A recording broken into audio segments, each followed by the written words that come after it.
Hi viewers, if you are watching my video for the first time, please subscribe Sudha 13 Biology. And if you like my video, please like it and share it. Okay, thank you. So today I would like to discuss about light reaction. So what is light reaction? The name itself says it is occurring, some chemical process which is occurring in the presence of light.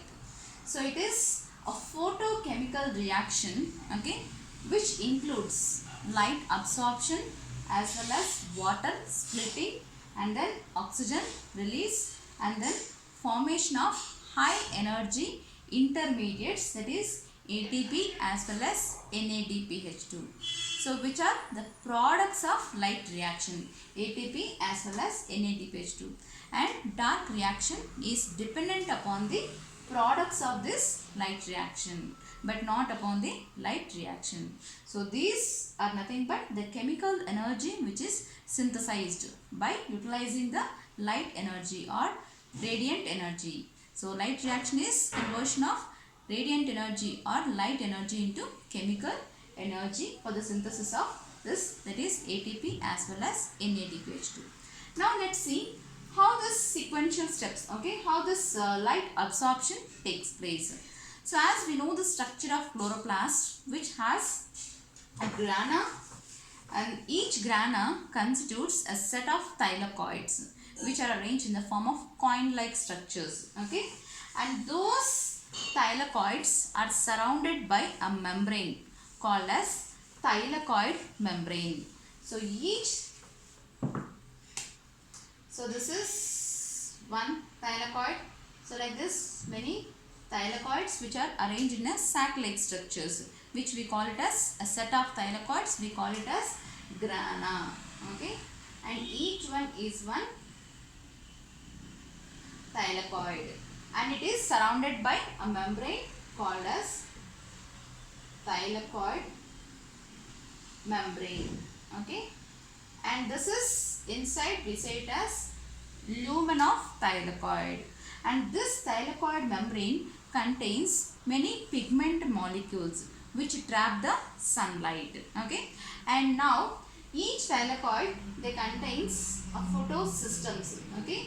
So there are two photosystems, that is photosystem 2 as well as photosystem 1, and the naming of this photosystems 2 as well as photosystem 1 is based upon their discovery, okay. So photosystem 2 as well as photosystem 1. So this naming is based upon their discovery, okay, not based upon their functioning. It is mainly based upon their discovery, that is named as photosystem 2 as well as photosystem 1. And each photosystem, so this is one photosystem, okay, which has a reaction center at the center, which is surrounded by light harvesting complex, okay. So now the reaction center contains a chlorophyll A pigment, which is a chief chlorophyll pigment, okay. So now we have taken this reaction center at the center, which is with the chlorophyll A and surrounded by light harvesting complex, okay.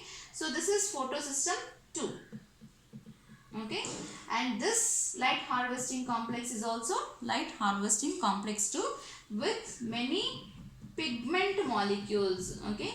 So there are many pigment molecules which are trapping the sunlight. So these pigment molecules, they trap the sunlight and transfer towards the chief pigment, that is chlorophyll A pigment, by inductive resonance. So all these pigments, they trap the sunlight and give it towards the chlorophyll A pigment. So now once chlorophyll A pigment is receiving sunlight, that is mainly in the form of photons. So this will not be in a stable state. It gets excited and releases electrons.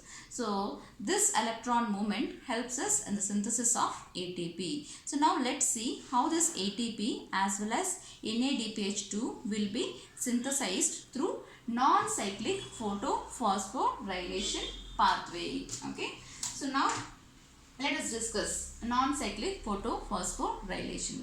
So photophosphorylation, that is nothing but synthesis of ATP in the presence of light, photo, light. It is said as photophosphorylation.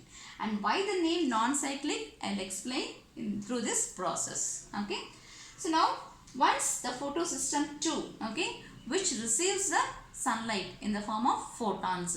So this will not be in a stable state. It gets excited. Okay. So it gets excited and releases the electrons.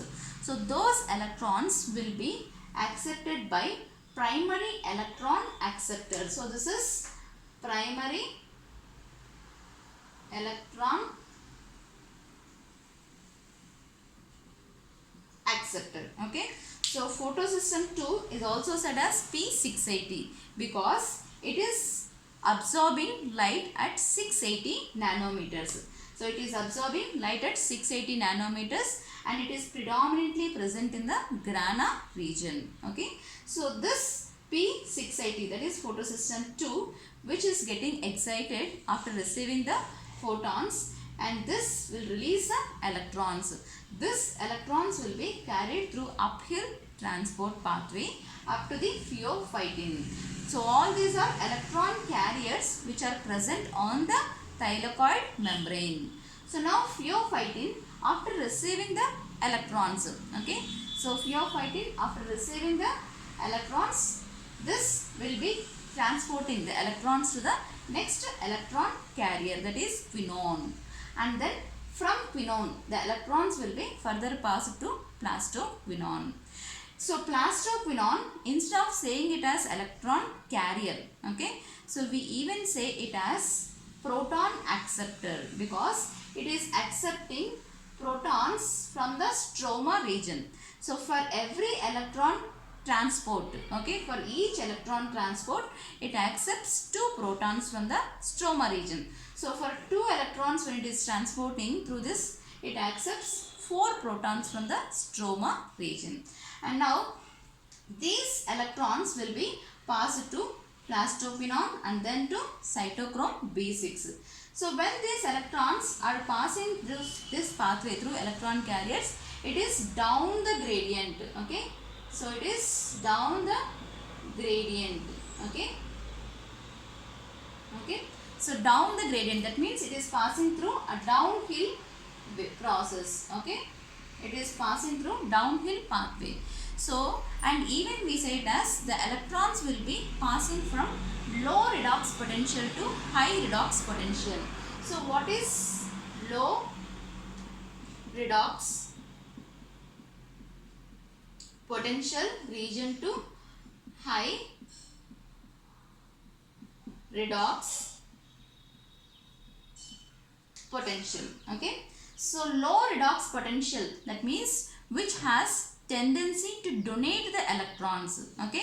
So low redox potential means, for example, pheophytin, okay, which has low tendency to donate electrons. So which can be said as electron donor, and which is receiving the electrons, quinone, so which has high tendency to accept the electrons. So that is from low redox potential to high redox potential, the electrons will be passing. So from one carrier to the next carrier. When the electrons are passing down the gradient, it releases some amount of energy. Okay. So when it is passing through cytochrome B6 and cytochrome F complex, so the released energy during this transportation of electrons will be accepted by ADP and inorganic phosphate to synthesize ATP. So this is phosphorylation. Synthesis of ATP in the presence of light is photophosphorylation. So now our one product of light reaction is synthesized. Okay. And now the electrons will be further passing to plastocyanin. So cytochromes are iron containing proteins and plastocyanin is copper containing proteins. So now plastocyanin is a mobile electron carrier which carries electrons towards a plastocyanin, and it will not revert back to the same reaction center. So during this electron transport, there is also photolysis of water, okay, which is occurring. That means, what is photolysis of water? That is splitting of water molecule, okay, in the lumen of thylakoid. Okay, where it is occurring? It is occurring in the lumen of thylakoid. So this, with the help of tyrosine protein, the chlorine, calcium as well as manganese will be supplied to this oxygen evolving complex, which helps in photolysis of water, that is splitting of water in the presence of light. So we say it as photolysis of water. So now when one molecule of water undergoes splitting, okay, it releases oxygen molecule as well as 2 protons as well as 2 electrons. Okay, so this is occurring in the lumen of thylakoids. So now the oxygen will be slowly diffused out, okay, this oxygen, and next the electrons will be compensated back to the same reaction center, okay, because during this excitation it loses some amount of electrons. So those electrons will be again reverted back to the same reaction center, that is to photosystem 2, which is present in the grana region. So it is predominantly present in the grana region. Okay, that means it is present in the uppressed parts of grana region. Okay, so now photolysis of water is associated only with photosystem 2 and not with photosystem 1. But in non-cyclic photophosphorylation, both photosystem 2 as well as photosystem 1 are involved.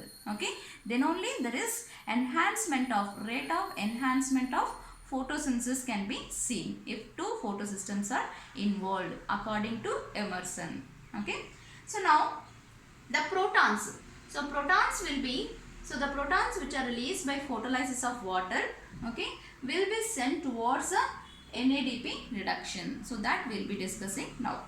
And now simultaneously, when these electrons are passing towards photosystem 1, okay, there is again sunlight, which is photosystem 1 also absorbs sunlight at wavelength of 700 nanometers. So this we write it as P700. So photosystem 1, which is P700, because it is absorbing light at 700 nanometers. So even this also absorbs sunlight at 700 nanometers simultaneously.